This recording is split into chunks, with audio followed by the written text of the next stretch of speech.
अच्छा।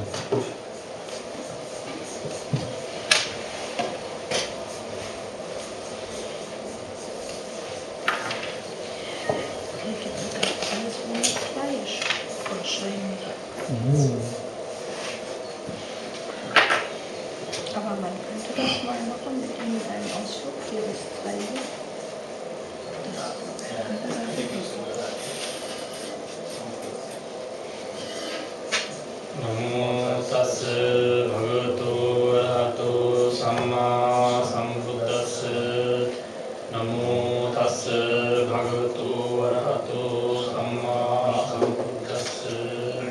Namo tassa bhagavato arahato samma sambuddhassa. Buddhang saranang gacchāmi. Dhammang saranang gacchāmi. Sanghang saranang gacchāmi. Dutiyampi buddhang saranang gacchāmi. Dutiyampi dhammang saranang gacchāmi. Dutiyampi sanghang saranang gacchāmi. Tatiyampi buddhang saranang gacchāmi. Tatiyampi dhammang saranang gacchāmi. Tatiyampi sanghang saranang gacchāmi. Guten Tag, willkommen in das Buddhist. Die Zweck unserer Rede heute, was ich beabsichtige, ist, Dalai Lama zu unterstützen durch Vernunft. Man musste erkennen, hier sind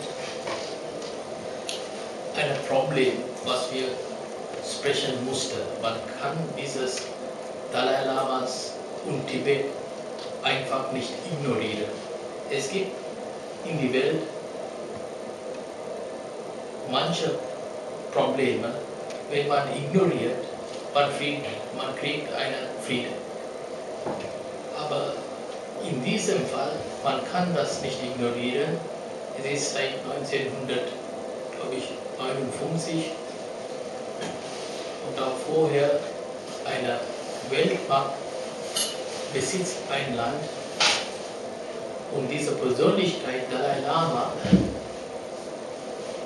ist auch eine sehr mächtige, weise Persönlichkeit. Mit diesem Zusammenhang, es gibt ein Instrumentarium, was ist Menschen in die Welt anwenden soll. Dieses Instrumentarium ist Weisheit. Wir wissen alle, Dalai Lama ist sehr weise und mit viel Geduld versucht er sein Land Tibet eine Autonomie zu kriegen. Dalai Lama hat nicht gesprochen von einer Unabhängigkeit, sondern einer Autonomie. Das ist ein bisschen kompliziert. Normalerweise in diesem Tempel, wir sprechen immer von Menschen zu guten Menschen zu machen. Menschen, wie wir alle, zu guten, tugendhaftes Leben zu führen und so. Und selten wird über Politik gesprochen. So war Buddha auch. Buddha hat seine einzige Botschaft bei Buddha war, Menschen zu guten Menschen zu machen, schlechte Eigenschaften zu mindern und vernichten und gute Eigenschaften zu kontrollieren und mit einer Geisteskontrolle. Aber der Buddha selber hat teilgenommen als Berater, nicht als aktiver Mensch, weil alle Buddhas haben einen Weg, alle Buddhas sind Lehrer. die lehren, die haben keine Wünsche. Der einzige Wunsch, was der Buddha haben sollte, ist, dass die Menschen zum Selbsterkenntnis bringen durch Achtsamkeit. Dalai Lama als religiöser Oberhaupt hat mit einem Land zu tun, was Tibet heißt. Und dieses Land ist buddhistisch. In die ursprünglichen Buddhisten, es gibt keine Hauptfigur wie Papst. Es gibt keine Institution. Wer als Buddha starb, oder bevor er starb, kam ein Mönch zu Buddha, hat gefragt, Buddha, wenn du nicht da bist, wer ist die Nummer 1 oder Nummer 2, wenn der Buddha nicht mehr gibt? Buddha hat gelacht, hat gesagt, Ananda, wenn ich lebe, Nummer 1 ist die Dhamma. Wenn ich nicht lebe, Nummer 1 ist die Dhamma. Dhamma heißt die Naturgesetz, unser Körper und Geist regiert, dass wir ein guter Menschen sind. Dieser Satz sollen wir auch mit Dalai Lama anwenden. Dalai Lama ist weise, pragmatisch. China hat sein Land besetzt. Sehr traurig. Er versucht, mit China in einen Konsens zurückzukriegen als Autonomie. Er hat mehrere Mal gesagt, ich will nicht die Unabhängigkeit, sondern Autonomie. Auto heißt selbst, Norm heißt Gesetz, Autonomie. Das sind ein bisschen beschränkt als Unabhängigkeit. Man kann nicht alles machen, wie Freistaat Bayern oder jedes Bundesland. Die können über die Ausbildung, Kranken, Polizei und solche Sachen selbst verwalten. Aber die können nicht Territorium, Verteidigung und so verwalten. Wenn wir Dalai Lama unterstützen wollen, und ich will auch, wir müssen immer realistisch sein. Es handelt eine große Persönlichkeit und ein Land, was bald die Nummer 1 in die Welt wird. Das ist China. China ist seit 1949 ungefähr unabhängig als Volksrepublik China. Ich will nicht sagen, was der Chinese gemacht hat, ist richtig. Aber es ist passiert. Diese Tatsache weiß Dalai Lama besser als wir beide. Darum hat der Dalai Lama immer über eine Autonomie gesprochen. Aber er selber hat Probleme. Ich will jetzt ein paar Beispiele nennen. Ein sehr gutes Beispiel, das ist Mahatma Gandhi. Mahatma Gandhi hat vor Indien seine Freiheit zurückgewonnen von den Engländern. Aber Mahatma Gandhi hat Unabhängigkeit verlangt und hat er gekriegt, ohne Blut zu gießen. Er war 80 Jahre alt, als seine eigenen Leute, nicht eine fremde Mann, ist er erschossen worden. Warum ist das passiert? Ist die Gier an die nationale Bewusstsein. Nationale Bewusstsein ist sehr gefährlich. Es gibt nicht ein anderes Land als Deutschland, wer die nationale Bewusstsein und seine Nachteile besser weiß als das Land, wo wir sind. Es ist nicht nur Deutschland, es ist auch in unserem Land.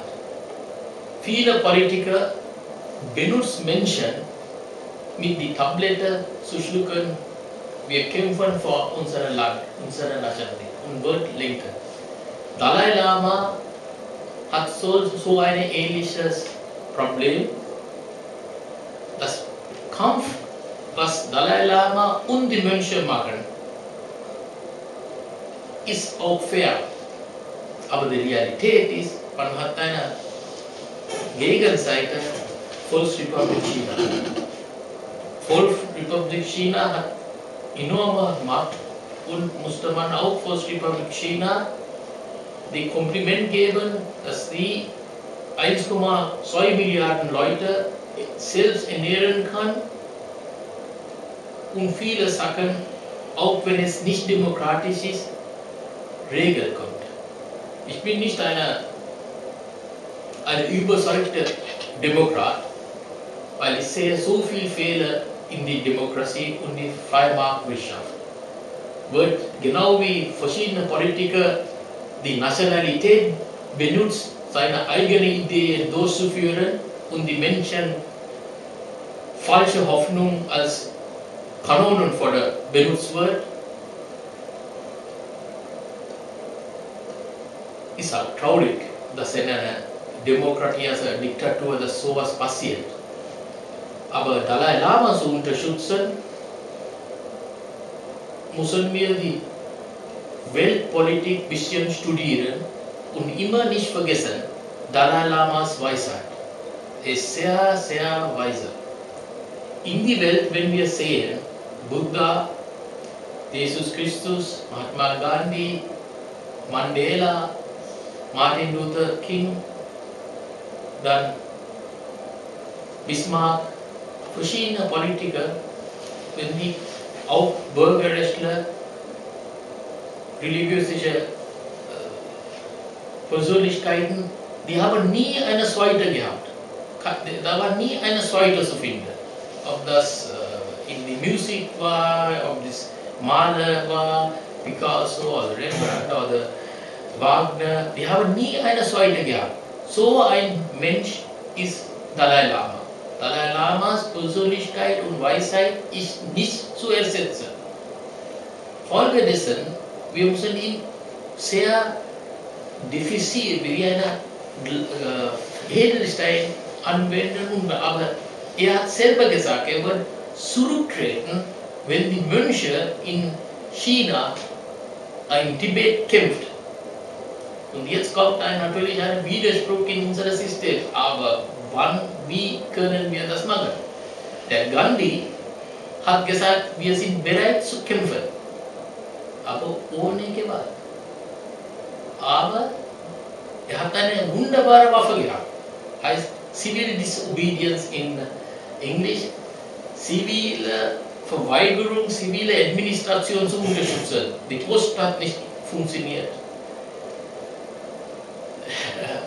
Krankenhäuser außer die notwendigste Straßenreinigung hat nicht funktioniert. Das ganze Land kam eine Woche bis 2 Wochen zum Stillstand. Hat die Engländer gesagt, wir können das nicht mehr erlauben. Hat Gandhi nach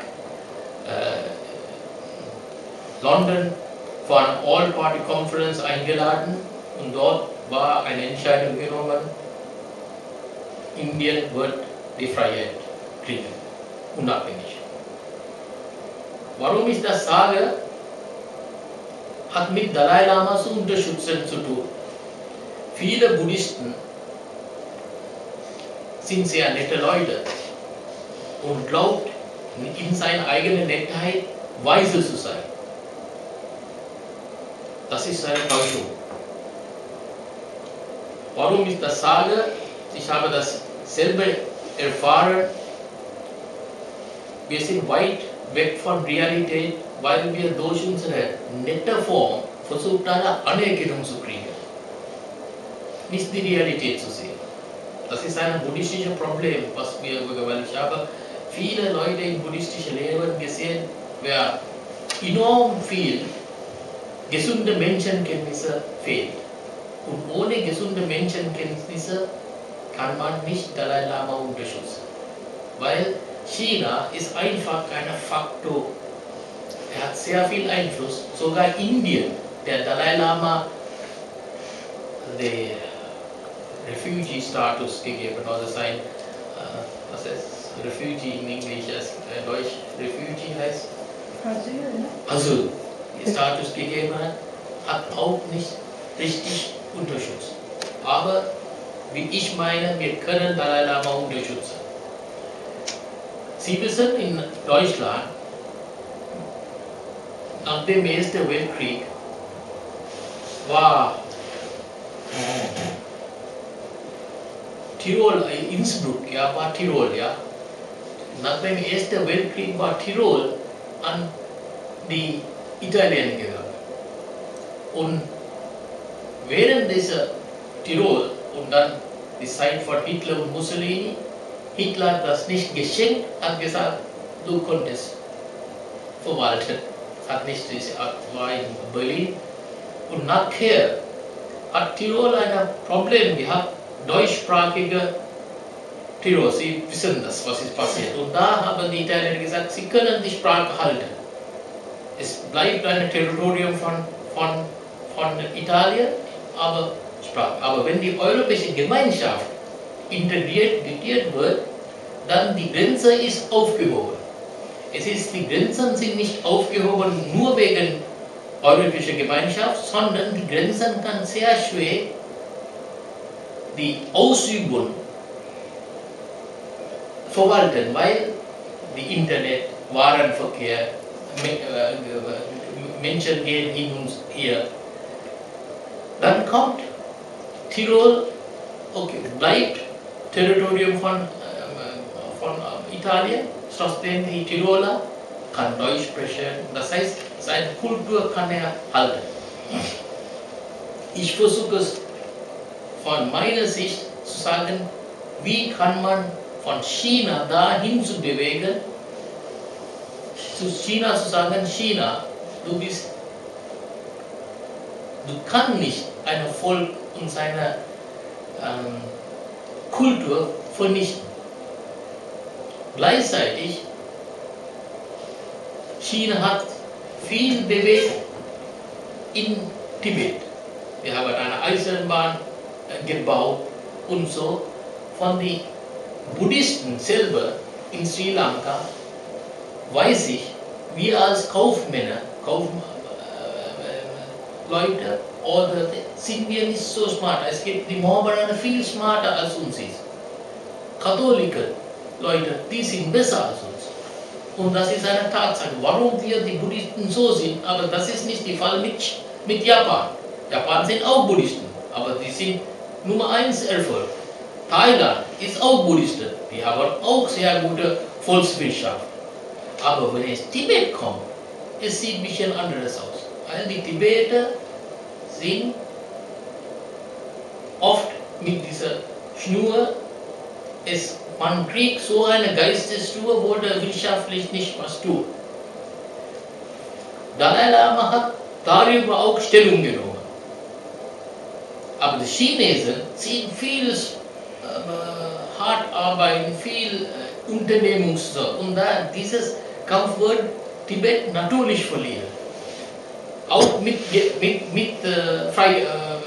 Unabhängigkeit. Wenn man die Tibeter die Unabhängigkeit gäbe, ich bin nicht so sicher, die können ihr eigenes Land besser verwalten als jemand anderes. Glauben Sie, ich bin nicht gegen Tibeten. Sehen Sie, was ist in Rhodesia passiert, oder wie heißt Rhodesia? Zimbabwe. Zimbabwe hat die ganze Welt gesagt, die Weiße muss weg. Die Weißen sind weg. Schmidt. Und was ist passiert mit eigenen Leuten? Darf man nicht vergessen. Ich habe Dalai Lama erst einmal von meinem Herz, finde ich ihn sehr weise und gut. Und ich wollte Dalai Lama unterstützen, weil ich Dalai Lama unterstützen wollte ich eine Warnung geben, unterstützt die Masse des buddhistischen Menschen nicht in Tibet. Weil da kommt Gewalt. Manchmal Gewalt kann helfen. Eine Stoppwort kann helfen, aber nicht mit China. Es ist unmöglich, Michael. Das ist eine Realität. Die haben so eine Volkswirtschaft, die haben so eine Militärmacht, die haben solche Eisenbahnlinien gebaut. Die haben Einfluss in die Politik in Deutschland, die haben Einfluss in Politik. Darüber wollte ich jetzt was zeigen, was der Dalai Lama selber gesagt hat. Und dann habe ich die Beispiel genommen mit Tirol. Ja. So, dann hat er ein anderes Beispiel mit Hongkong. Hongkong ist chinesisches Territorium, hat aber volle Freiheit, so weiter zu laufen, wie Hongkong will.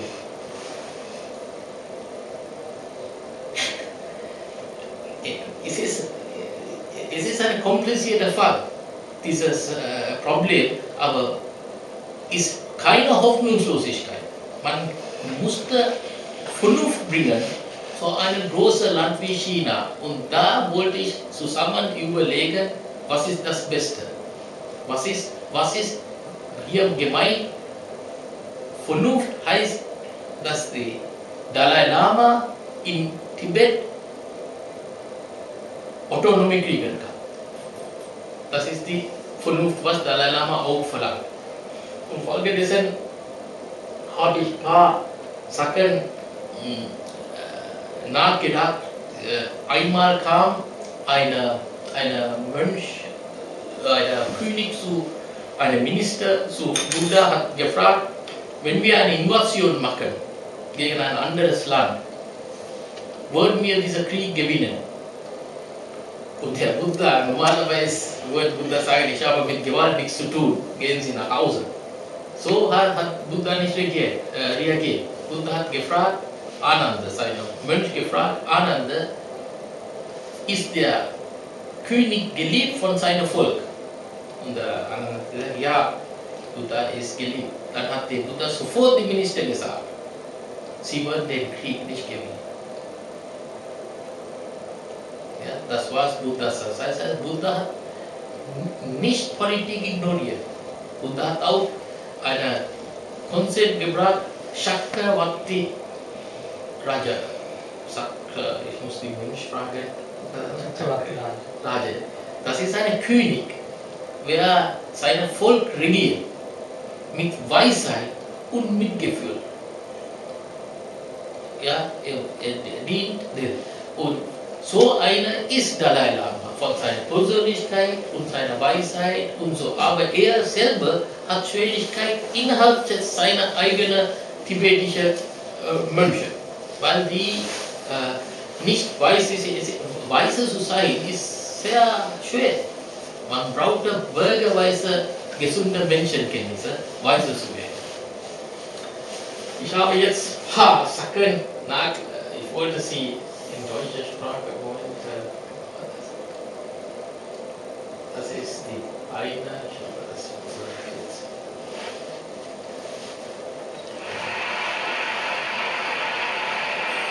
Das ist Dalai Lama.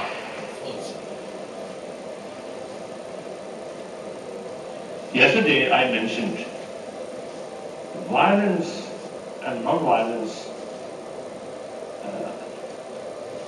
the real sort of demarcation is the motivation, not the action. Grundsätzlich ist es wichtig zu erkennen, dass die Grenze zwischen Gewaltanwendung und gewaltlosem Verhalten nicht durch die äußere Handlung wesentlich bestimmt wird, sondern vorrangig durch die Geisteshaltung. Zum Beispiel kann man nette Worte sagen, äußerlich, aber mit der Motivation, jemand anders zu betrügen, auszubeuten und so weiter. Dann ist es in der Essenz Gewaltanwendung. Oder man sagt vielleicht grobe Worte, aber um jemandem zu helfen und jemanden abzuhalten, davon etwas Falsches zu tun. Weil die Motivation auf ein hilfreiches Ziel ausgerichtet ist, handelt es sich um einen Akt der Gewaltlosigkeit. Das ganz grundsätzlich. Und nur zu Ihrer Frage, wenn negative Dinge geschehen, wenn Ungerechtigkeiten geschehen und Ähnliches, dann um diese abzuwenden, sollten wir jede Option nutzen. Und wenn es kein anderes Mittel gibt, auch kein anderes Mittel als eine gewisse Form von Gewalt anzuwenden, dann kann auch eine äußere Gewaltanwendung das richtige Mittel sein. Es kommt auf die Motivation, die Zielsetzung dabei an. Das sieht man, was die Worte von Dalai Lama selber, wie vernünftig, und hat auch gesagt, die Volksrepublik nicht zu boykottieren, wo die Olympische Spiele gibt. Hat gesagt, nicht das zu tun. Und dann sieht man, wie viel Weisheiten benutzt er. Er hat gesagt, das ist eine große Chance. Ich glaube, das ist meine Überzeugung, dass China kann nicht mehr ignorieren.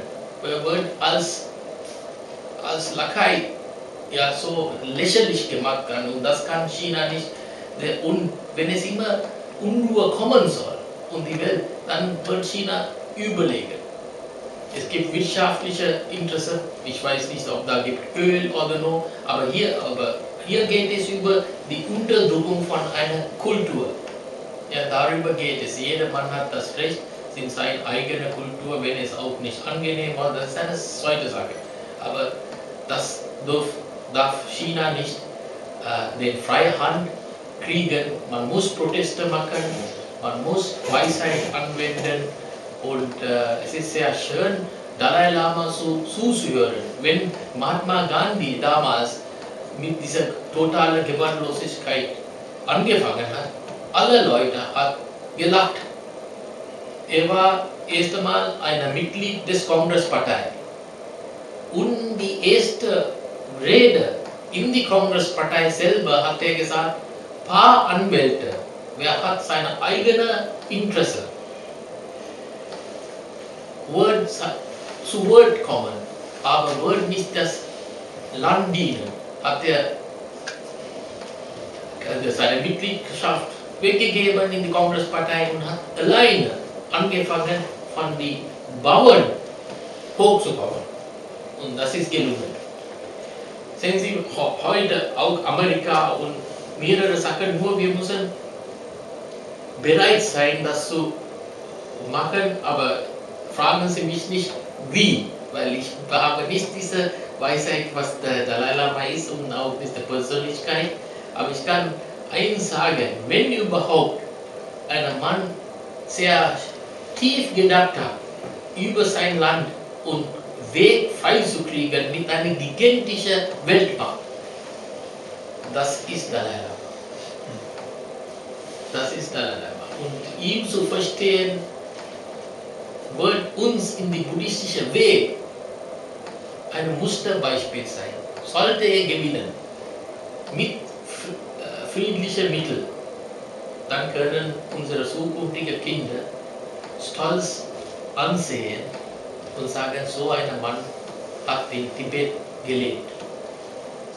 Einstein hat damals gesagt, zukünftige Generation wird nicht verstehen, ein Mann in Fleisch und Blut als Gandhi, weil unsere Gier ist sehr raffiniert. Wir werden immer raffinierter und raffinierter, aber Gier wird, und damit gehen wir unser Geld, unser Charakter kaputt.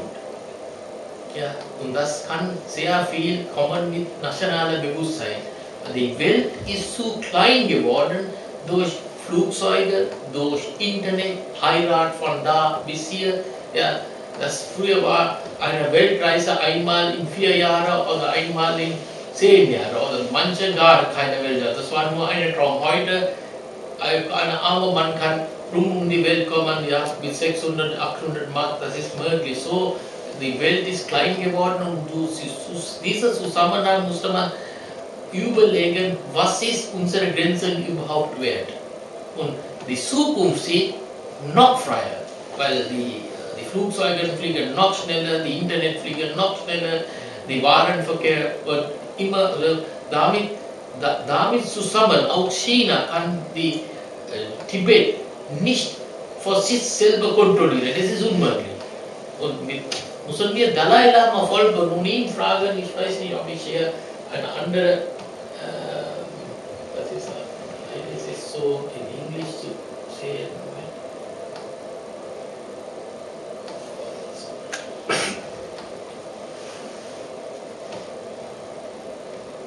Ja, jetzt habe ich eine deutsche Seite. Das sind die Bilder von Dalai Lama da, ich will Ihnen auch zeigen, das ist 1900, hier steht geboren, 35, Nord von Tibet, und dann sehen Sie auch, ja, das ist eine Sache, die große ist, das ist 99, und dann können wir auch Fotogalerie von Dalai Lama zeigen. Sehen Sie, das ist wenn Dalai Lama klein war hier, dann Dalai Lama als ein kleines Kind, weil das kommt durch, war bestimmt so 14 Jahre alt als Staatsoberhaupt. Ja, das ist nie möglich in diesen Ländern, aber weil er sollte eine Nachfolger von der Wiedergeburt so ein ist das. Dann er hat eine deutsche Lehre gehabt. Sein Foto ist auch hier, glaube ich. Sehen Sie noch keine Foto hier? Ja, das ist auch nicht. Aber das sind diese tibetische. Aber wenn Sie sehen, dann Tibet, Sie müssen auch eins denken, das ist auch natürlich damalige Zeit, denen sind nicht gut gegangen von den Kleidern und so. Das sind eine einfache Folge. Die Volksrepublik kommt da mit einer neuen Eisenbahn und so. Natürlich ist es aber natürlich nicht seine Kultur. Und die Volksrepublik China hat 1,2 Milliarden gegen, ich glaube, sehr kleiner Teil von Tibet. Und darum hat Dalai Lama gesagt, ich will nicht die Autonomie, ich will noch mehr Bilder zeigen. Dann hier ist die Flut. Ja, sehen Sie die Landschaft auch, kein Grün, nichts, ja. Und dann, das ist die Fluchtweg. Ja, als er nach Indien kam und als Asul. Das ist Dalai Lama. Auch diese Pferde sind ganz klein, ja. Dalai Lama.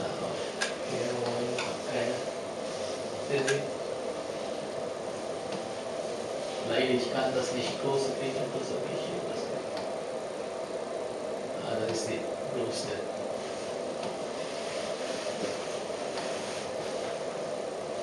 Dann hier Dalai Lama in Du, als er jung war. Das war die Zeit, wo er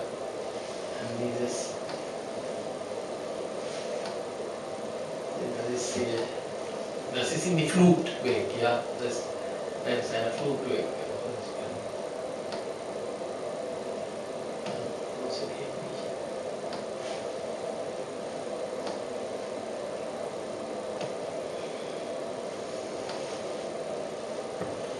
Es war auch eine Zeit, wo Dalai Lama mit Mao Zedong einen Versuch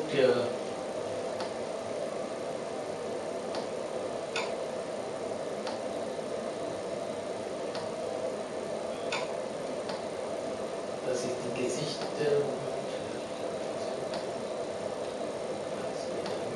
alte Gesichter.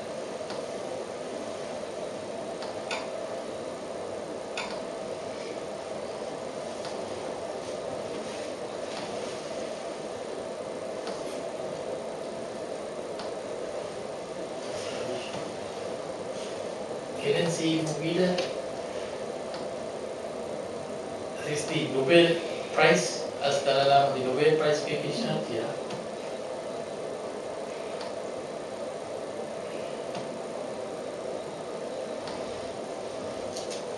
Okay.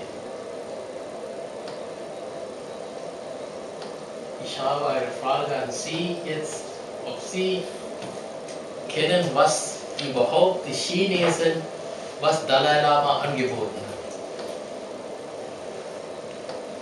Der Chinesen hat gesagt, Dalai Lama ist ein Gewaltsmann.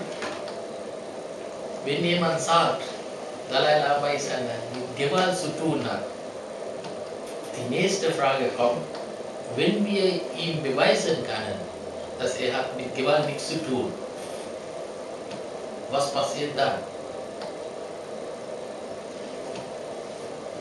Das ist die Weisheit. Darum hat der Dalai Lama auch mehrmals gesagt, sollte Gewalt angewendet werden, würde ich zurücktreten.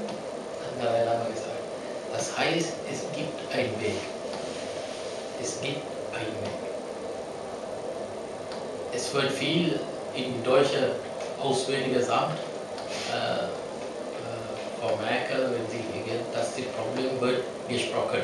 Und nirgendwo war eine Nein, direktes Nein war noch nicht da. Die Volksrepublik China musste auch als faire Land, glaube ich jedenfalls, die Autonomie mindestens kriegen, weil das ist einfach eine Kultur, was wir nicht ignorieren können. Ich denke, eine Regierung wie die chinesische Regierung, die ihre eigene Volk mit der Fuß tritt, kann überhaupt keine andere Kultur weder wiedererkennen noch respektieren. Ja, ich bin nicht die gleiche Meinung, Rosi. Ich frage, das ist ja Zeit. Es ist so, ich will so sagen, man muss immer nachdenken, 1,2 Milliarden Leute zu regieren und Erfolg zu haben unter einem demokratischen Zusammenhang wie in Irak. Sehen Sie, in Irak sind die westlichen Länder gegangen, besonders unser großer Bruder USA gegangen, hat gesagt, sie muss Demokratie. Aber in Irak, dann existiert keine Menschen mehr, keine Familien mehr, die sind alles bombardiert und die Demokratie ist nicht mehr wert. Da muss man denken, China ist Europa, Russland, Kanada, Amerika und Brasilien zusammen. 400.000, ja, ist 1,2 Milliarden gegen 400, ja, Russland und Amerika ist 1 Million, dann Kanada ist 25 Millionen, Brasilien ist 200 Millionen, ist immer noch China. Da in die Russland hat man auch versucht, Demokratie zu suchen und dann mit Jelzin. Russland würde besser erst die freie Marktwirtschaft gebracht und dann die Demokratie. Manche Länder kann nicht mit Demokratie umgehen.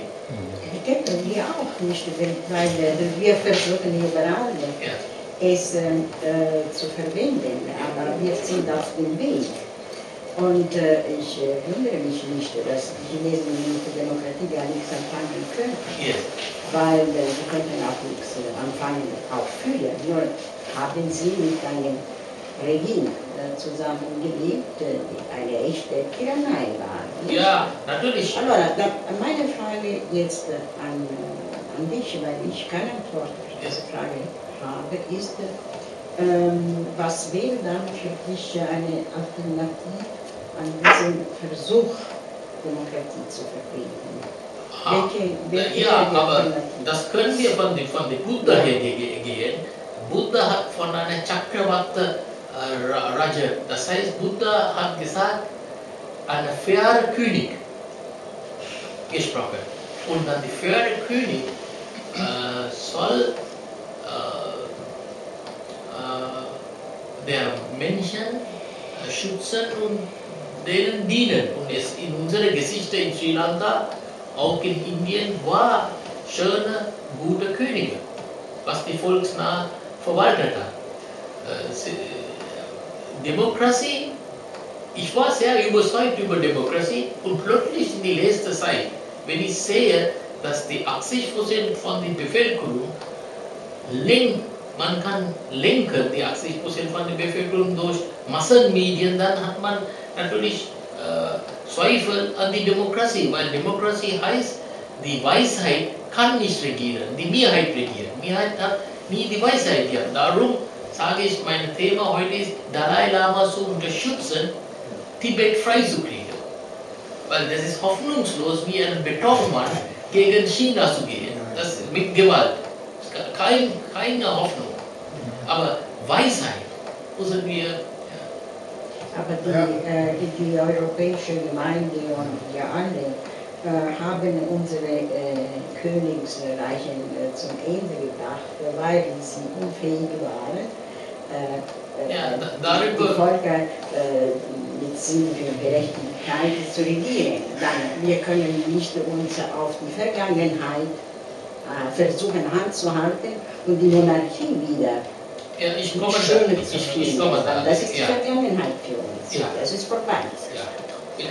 Das ist Aber vorbei. diese Sache, also ich glaube, diese Sache mit Tibet hat eigentlich wenig mit Demokratie zu tun, sowieso. Und ich hatte dann eine Vorfrage, weil von der Geschichte wissen wir, dass Eroberungen sehr oft deshalb geschehen, weil eine Macht militärische Überlegungen. Also die Sowjetunion hat das auch gemacht. Also die Frage ist, ob China, ich kenne die Lage nicht besonders gut, ob China so besorgt sein sollte oder ist oder Gott weiß, dass Tibet eventuell genutzt wird von USA, Russland, Gott weiß von wem, als militärischer Stützpunkt. Diese Befürchtung könnte dann irgendwie das verständlich machen, warum so wichtig ist für dieses China. Das ist meine Frage. Ich weiß nicht, ob diese Überlegung so stark ist. Nee, Sie haben teilweise doch recht. Das ist 1959 ist die Entscheidung gefallen, wir marschieren ein. Aber von 1952 an hat China versucht, immer Tibet zu diktieren. Ja, aber nicht militärisch. Nein, noch nicht. Meine Frage ist in erster Linie militärisch, ob so wichtig Tibet militärisch so wichtig sein sollte als. Also okay, ich kann es etwas umgekehrt formulieren. Wenn das außenpolitisch, international gesichert wäre, dass Tibet von keinem genutzt wird gegen China, dann haben wir mehr Chance, Tibet eine relative Unabhängigkeit, Autonomie wie immer zu kriegen. Manchmal, also die Sowjetunion hat auch sogar unter Stalin deshalb in Finnland oder baltische Städte, Länder okkupiert, weil Angst hatte, das könnte vom Hitler benutzt werden. Das war ein Grund zumindest. Also ist manchmal sehr wichtig zu sichern, dass ein Land nicht genutzt wird von dem anderen. Ja. Und dann wird er nicht okkupiert oder nicht voll okkupiert. Was wohl meine Sympathie ist, dass Dalai Lama als buddhistische, sehr weise, es kann buddhistisch sein, aber auch nicht sehr weise, aber Dalai Lama ist weise, er hat Geduld, er hat Lösungen für Probleme. Darum, meine Sache ist, ihn zu unterstützen, sobald es in eine Gewalt kommen sollte, dann genau wie Mahatma Gandhi hat wochenlang nicht gegessen. Hat er gesagt, ich würde so lange nicht essen, bis es Ruhe geht. Und das ist zur Ruhe. Aber er hat vielleicht 10 Jahre mehr, ich meine, sehen Sie, man hat hier in Deutschland einen Krieg geführt, von 39 bis 45, 6 Jahre, 50 Millionen Tote. Mahatma Gandhis Kampf war 5000 Leute tot, weil der englische General einfach crazy war und hat, aber von unserer Seite, das heißt von der indischen Seite, wir haben nichts gemacht. Aber dann kamen natürlich mohammedanische Muslime und dann ist Gandhi umgebracht worden von einer Hinduise, weil man muss immer, ich weiß auch nicht genau, was ich sage, weil es ist komplex. Darum habe ich auch den Tirol gesagt, dann habe ich gesagt, wegen Hongkong, man konnte so ein System finden, aber Dalai Lama selber verlangt Autonomie. Und Autonomie heißt Selbstverwaltung in kulturelle Sachen, Ausbildung, Gesundheitswesen und so, ja. Die München oder Bayern ist auch Freistaat Bayern. Es gibt die Möglichkeit, Bayern kann sagen, nein, Deutschland, wir brauchen dich nicht, wir wollen alleine. Er kann, aber welche Schwierigkeit, weil die sind so viel Sachen, das war die Idee auch mit Europa, mit de Gaulle und wie war das damals, Adenauer. Die haben erst einmal wegen Stahl, dann haben die immer verweigert und heute kann man nicht Frankreich, Deutschland getrennt sehen, weil da sind so viele Sachen passiert. Und bei den Dalai Lama, was wir brauchen in China, sagen China, Moment, lass unser Volk kommen und unseren Teil hier selbst verwalten. Das ist die Vernunft, ja. Und dann hat man ein Problem gelöst. Und dafür brauchen wir, die deutsche Staat, die Amerikaner, überall sagen, du musst China das zurückgeben. Oder Protest vor den chinesischen Botschaft, so sollen wir machen. Und China sagen, dann es geht nicht, wir erlauben dir nicht, wir können nicht zusehen. Protest ja, aber ohne Gewalt. Also wir wissen aber, also ich weiß auch nicht, ob die Chinesen, also China besorgt sein sollte um seine Integrität. Also soll man nicht vergessen, dass vor 80 Jahren, soweit ich weiß, oder noch sogar vor 70 Jahren, gab es 3 Chinas. 20er Jahren, dann Mittelchina, also ob China besorgt ist, wird einmal kann noch passieren, das wird zerfallen. Also jede solche Tendenz will irgendwie binden. Also ich frage hier, ich bin kein Experte für China. Ja, ich bin auch, ich meine, wenn man die Geschichte sieht, die Grenzen waren nie still. Ja, das ist auch. Und besonders die deutsche Grenze war immer entweder links oder rechts oder oben, der hat immer bewegt. Das ist die Geschichte. Aber in die Gegenwart sollen wir die Dalai Lama doch unterstützen, weil er ist weise, er hat Geduld und das ist, ich weiß auch nicht, weil es ist komplex, darum politisch ist komplex. Unser Herz, Dalai Lama hat gesagt, wenn China und Tibet zusammenkommen, man soll die Herz mehr benutzen als alles andere. Ja, das hat er mehrere Master, ich habe mehrere Artikel gelesen hier in Lhasa und dann gibt es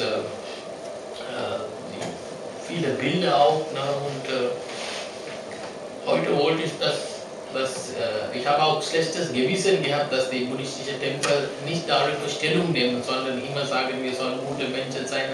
Manchmal habe ich auch überlegt, was hat Buddha? Buddha hat mehrere Mal in seinem Leben, wenn Konflikte da waren, er war aktiv, er war in die Mitte eines Kampfes, wenn 2 Truppen vor dem gleichen Fluss gekämpft haben. Er war in der Mitte und hatte die andere König zu anderen König, was ist mir wert? Ist das Wasser mir wert oder das Blut? Das ist die Psychologie von Buddha. Er hat 2-mal diesen Krieg vermeiden. Der Mann ist die Gier, ist Gier. Also die menschliche Gier hat keine Grenze. Also das war so, also im Dharma und durch Dharma lernen und ausüben, durch Dharma zur eigenen Zufriedenheit, zum inneren Frieden zu kommen und diesen inneren Frieden weitergeben. Und nur dadurch entstehen Veränderungen. Ich kann keinen Friedensvertrag machen, wenn ich keinen inneren Frieden habe. Es ändert sich überhaupt nichts. Nur, und wir können den Prozess auch gar nicht beschleunigen, sondern nur, soweit wir im Prozess voranschreiten, inneren Frieden zu bekommen. Und jeder sein Haus, sein eigenes und sein nächstes hilft in Ordnung zu bringen. Und das ist das Einzigste. Ja, davon hängt es ab. Das stimmt. Wie weit jeder im inneren Frieden hat und den Frieden weitergeben kann. Ja, das ist auch richtig. Aber die Mönche, wenn wir die Vinaya sehen von den Mönchen, der ist eine Art von Protest. Wenn die Mönche zum Essen, ja, so Pindapata nennen wir, wenn die nicht machen können, die Pindapata, der Preis wohl anderes geht. Das ist ein Protest, weil wir müssen pragmatisch sein. Auch Buddha war pragmatisch, hat gesagt, einen Protest zu machen ist manchmal notwendig. Manche Leute versteht nicht. Manchmal ist es so, ja. Wenn ich jemand hilfe, ich erwarte niemals einen Dankeschön. Also, weil ich bin selber happy, dass der andere zum Recht kommt. Darum die Dankeschön ist überflüssig. Ich bin selber happy. So. Und wenn man mir was gibt, ich nehme das auch und ich genieße das, dieses Geschenk. Ne? Und vergesse manchmal Dankeschön zu sagen. Es ist schlecht Eigenschaft, aber das bin ich. So ist man auch wichtig, dass es ein kleiner Protest schon gemacht wird. Ja. Man kann nicht zu innere Ruhe, hier ist nicht in Wirklichkeit die innere Ruhe. Es ist die Vernunft, dass die Gier darf nicht regieren. Das ist, hier ist, man muss die Gier, wir verstehen unsere eigene Gier nicht. Weil wir durch Vaterlandsgefühle, das ist Unvernunft, was vor einer Sache, die Tibeten, die sind keine Menschen, die sind den ganzen Tag nur meditieren oder das ist keine nicht für die Volkswirtschaft und ja, mit solchen Argumenten, aber trotzdem, Tibet soll Tibet kriegen. Ne? Es gibt Pro und Contra verschiedene Modalitäten. Ne? Ja, wenn Sie Fragen haben, weil ich habe nicht viel zu mir zu sagen, als zu sagen, Dalai Lama zu unterstützen. Und Dalai Lama hat selber gesagt, mit Herz mit China umzugehen und hat auch selber gesagt, nicht die Olympiade zu boykottieren und so. Ne? Aber das ist auch, wie Sie ganz zu Anfang gesagt haben, die innere Sicherheit zu bekommen und das Ziel zu verfolgen.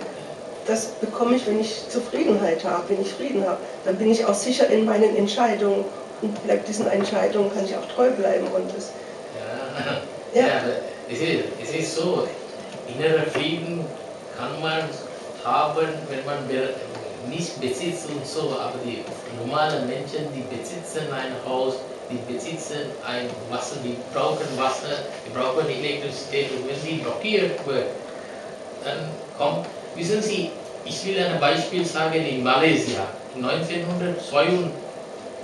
2002 oder 2003, ich war in Malaysia, vor einer All-Welt-Konferenz für Buddhismus, war alle Buddhisten war in Malaysia. 11:30, das heißt abends, so 11:30 Uhr, war ich in einem Café trinken, in einem großen Hotel. Kam eine alte Chinese, 88 Jahre alt, und hat das Stuhl genommen, wie eine so wie Cowboy, so war das der junge Mann. Ich habe sie die ganze Zeit beobachtet. Habe gesagt, ja, danke schön. Ohne irgendwas und so, hat er gesagt, meine Tochter wird morgen kommen und Ihnen zu einer Rundreise mitnehmen. Habe gesagt, das ist ja nett, wie viel Uhr und so. Und dann hat er angefangen zu sprechen, hat gesagt, wir sind 20% Chinesen in Malaysia. Und wir haben 80% von der Volkswirtschaft in die chinesischen Hände. War sehr kluger, sehr weiser Mann, ein Buddhist, wichtiger, überzeugter Buddha.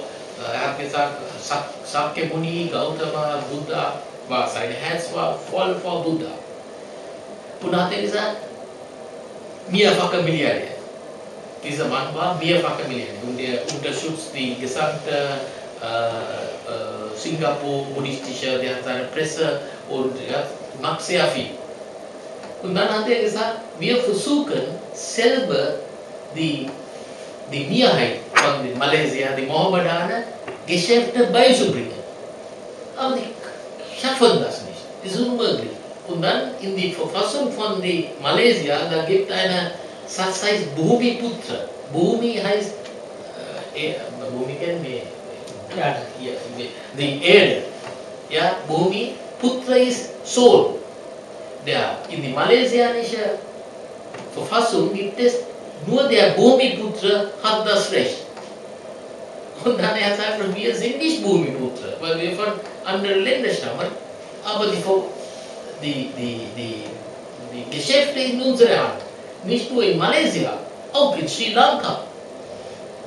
Wenn ich eine kleine Geschichte erzählen darf, wie die Chinesen arbeiten. Meine Großmutter kaufte 10 Pakete von Nudeln, kennen Sie die chinesische Nudeln, und kauft für 11 Euro, 10 Euro, 10 Pakete, 10 Rupien, 10 Pakete. Wenn meine Großmutter sagt, ich gebe dir 9 Rupien, Rupien gibt mir 10 Pakete, geht nicht. Der Chine sagt, geht nicht. Er bleibt da. Aber wenn man sagt, ich gebe ihm 10 Rupien und ein Ei und geben Sie 11 Pakete, dann sagt er ja. Weil der Chinese hat er rechnet nicht nur 1, 2, 3. Er rechnet Gesicht und Produkt. Und dann die Ei geht zurück in die Nudelpaket. Ja, sagt er. So, diese Weisheiten arbeiten die Chinesen heute. Es ist hoffnungslos, dass die westliche Welt oder jemals mit China, weil ein Chinese arbeitet 18 Stunden und er ist nicht belastet. Chinese arbeitet 18 Stunden und er ist nicht belastet. Der Deutsche bringt 8 Stunden und er ist ja belastet. Das ist die 5000 Jahre Kultur. Ich wollte Ihnen auch noch was sagen. Wenn man Volksrepublik China nimmt, mit 1,2 Milliarden heute, da gibt in die Volksrepublik China tausende Jahre vorher eine Verteidigungslinie. Diese Verteidigungslinie war keine aggressiv, nicht Kanonen oder Raketen, war eine Mauer. 6000 Kilometer oder Meilen größere Mauer. Das heißt, dieses Volk ist friedlich. Man darf nicht alles glauben, was die hier will. Die Vase, Tao hat gesagt, Demokratie kann nicht die Weisheit. Das war Tao war Buddhas Zeit, 2500 Jahre. Ungefähr ähnliche Zeit in China. Hat gesagt, Weisheit soll regieren und Weisheit soll ein Vetorecht, heißt, ich verbiete Recht haben. Die weisen Leute. Und so ist China und darum, man musste die Realität China nicht destabilisieren wegen ein paar Demokratie oder ein paar hundert Leute so umgekommen. Ich bin gegen diese Masse, aber man muss sehen Sie in Amerika, man spricht von gerecht. Derjenige viel Geld hat, er hat die beste Anwalt, er gewinnt. Und dann sagt, das ist Demokratie. Das ist nicht fair. Aber wir haben zugehört. Zugehört und die Recht so gedreht und so gedreht und so. Ich sage Ihnen ein Beispiel in diesem Tempel, was passiert. Wir müssen diesen Tempel unbedingt reparieren. Ich habe kein Geld und ich versuche. Aber die Denkmalamt sagt, sie müssen uns Gutachten bringen. Es war ein Gutachten, nur eine Toilette zu reparieren. 1500 oder 1900 Gutachten.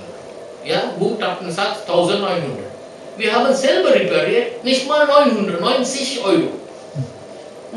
Und dann, wer macht mich? Ich sage, nein, ich gehe in die Gefängnis. Ich wollte die deutsche Volk zeigen, machen Sie nicht alles mit diesen Beamten.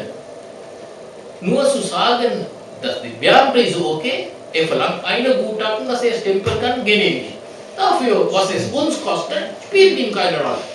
Man habe gesagt, das gehen Sie nicht mit mir. Ich gehe, was Sie alles machen kann, ist mit Gefängnis so. Ich sage, die Rechte, machen Sie die Augen auf. Hier ist eine Gutachten, hier ist was ist erledigt. Die haben selber gesagt, diese Arbeit ist okay.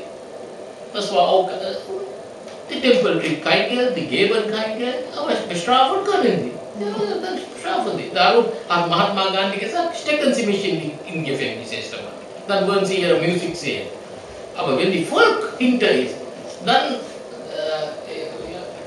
sieht das anderes aus. Aber wir müssen immer sehen, nicht nur mit der Demokratie haben die Irak kaputt gekriegt. Und keiner kümmert darüber. Ja, Demokratie und kommt mit Demokratie. Aber Irak ist kaputt. Operation nicht gelungen. Patient tot, das spielt keine Rolle. Aber Operation ist gelungen. Ja, so ist das. So das Buddha hat Ananda gefragt. Unser Buddha hat Ananda gefragt, was ist meine beste Qualität, was ich habe? Hat Buddha die Frage gestellt und dann die Antwort auch gegeben. Hat gesagt, meine Weisheit. Nicht gesagt, meine Metta, nicht meine Liebe zu Menschen und so, meine Weisheit. Weil Weisheit hat, dann nachher kommt Nettheit.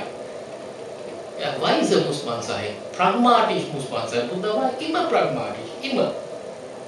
Immer jeder Akt von Buddha war pragmatisch. Hat er die Ware geliefert, nicht nur so gesagt, und so sind die Menschen auch. Menschen sollen die Weisheit uns liefern. Ja, darum wollte ich die unbedingt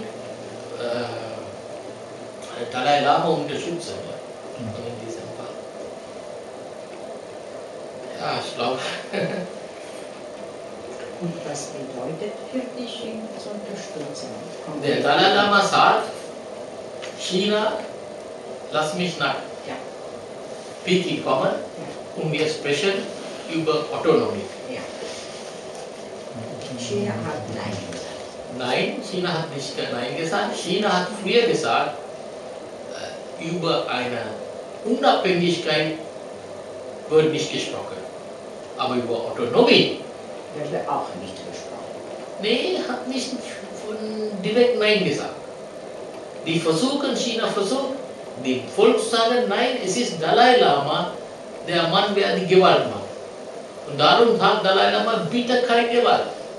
Dann verliere ich alles. Aber ja, da muss Druck kommen von Deutschland, von Italien, von Frankreich, von Amerika und so. Du findest nicht korrekt, wie die Menschen darauf reagieren. Die reagieren positiv, indem sie unterstützen den Dalai Lama über diesen Versuch, Autonomie zu bekommen. Ja. Was könnten wir noch tun?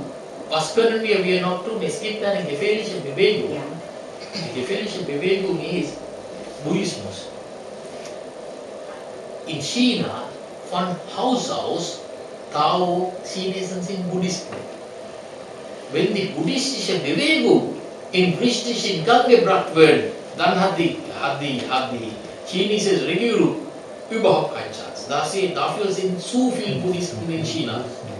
Ja, und darum musste man sehr diffizil. Wir wollen nicht Volksrepublik China stören, weil er hat seine Wirtschaft macht, er hält seine, da ist Essen, Trinken. Es ist eine enorme Leistung, was China gebracht hat, 1,2 Milliarden Leute selbst zu ernähren. Und dann jetzt wirtschaftlich geht er auch hoch. Die haben Trilliarden von. Wir müssen China bewegen, bitte gibt Dalai Lama sein Land für Autonomie und die Kultur. Ja, weil es konnte einen Rückschluss geben, wenn Dalai Lama die Herz gewinnen kann von den chinesischen Buddhisten. Und das ist viel. Man kann so kippen. Darum, wir wollen niemanden kippen, erst einmal. Das ist unsere Welt ist wie eine Körper. In einer Körper, wir sollen kranke Aggregaten, wenn es Leberkranke sind, helfen. Ja, so müssen wir auch helfen. Die Gier ist eben ein Fakt. Hat der schamobuddhistische Mönchentum eine Einstellung in Harmonie unter sich gefunden? Nein, das ist, was der Mann dahinter gesagt hat. Es gibt Politikum, Mönche, nicht Mönche, das sind Gangster in einer Robe. Gute Mönche sind gut, aber es gibt Leute, wenn die Waffenlobby und so Unterstützung vorwärts. Meinst du, gibt es Menschen, die sich als Mönchen verkleiden? Ja, genau. Verkleidet. Die gut sind, aber die sind immer noch Mönche. Nein, die sind verkleidete Mönche. Und wie kann das auch passieren? Wir sehen in die Fernsehen nur Gewalt. Wir sehen nicht, wie lange war er Mönch oder wie lange war. Das ist die Gefahr. Wir wissen auch nicht, wie die Bilder auch manipuliert werden. Ja, genau. Überall in der Welt wird manipuliert. Ja. Auch die chinesische Regierung ist nicht harmlos, aber wir müssen ihn zu einer Stelle bringen, gibt Dalai Lama sein Land zurück. Vajra da ist Mahayana, buddhistischer Weg, aber er ist sehr vernünftig. Die Dalai Lama ist sehr vernünftiger Mönch, ja. Sehr, sehr vernünftiger Mönch. Ja, bitte. Könnten Sie sich vorstellen, dass es vielleicht in China mal einen friedlichen Aufstand gibt, wie es in der Demokratischen Republik war, in der DDR? Dass das vielleicht stattfinden könnte? Weil die Thematik ist ja, dass Funktionäre in China extrem viel Geld verdienen.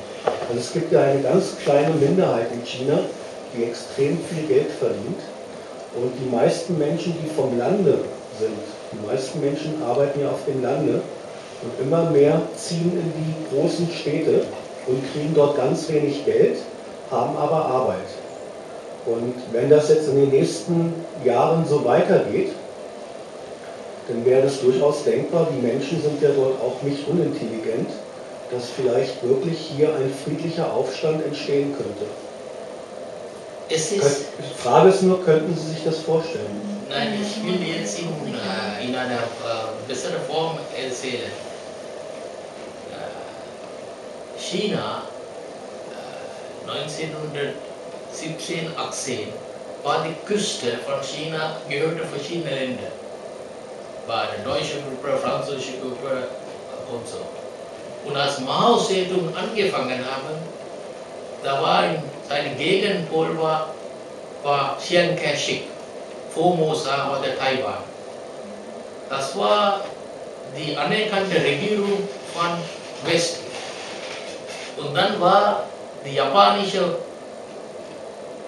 Kriege, was stattgefunden hat wegen der Kohl. Und da war auch die chinesische Kaisertum und dann haben die Japaner brutal bombardiert. Die Volksbewegung kam von Mao Zedong und Zhou Enlai. Das sind die sind auch längst Gesichter. Aber ich habe gelebt, ich habe Zhou Enlai selbst persönlich kennengelernt in Sri Lanka. Der Zhou Enlai war, wir haben Kaohsiung nach China geschickt 1956. Man hat alles unternommen, China zu boykottieren. Aber Ihre Frage, konnte eine Volksbewegung kommen, würde es nicht kommen, weil die haben zu viel Luxus. China hat zu viel Luxus. Zu viel Luxus. Chinesische Regierung. Es gibt in Amerika gibt es eine Schicht, wer sehr arm ist. Aber die arme Schicht in China hat immer noch eine bessere Hoffnung als die arme Schicht in Amerika. Das ist ein Fakt.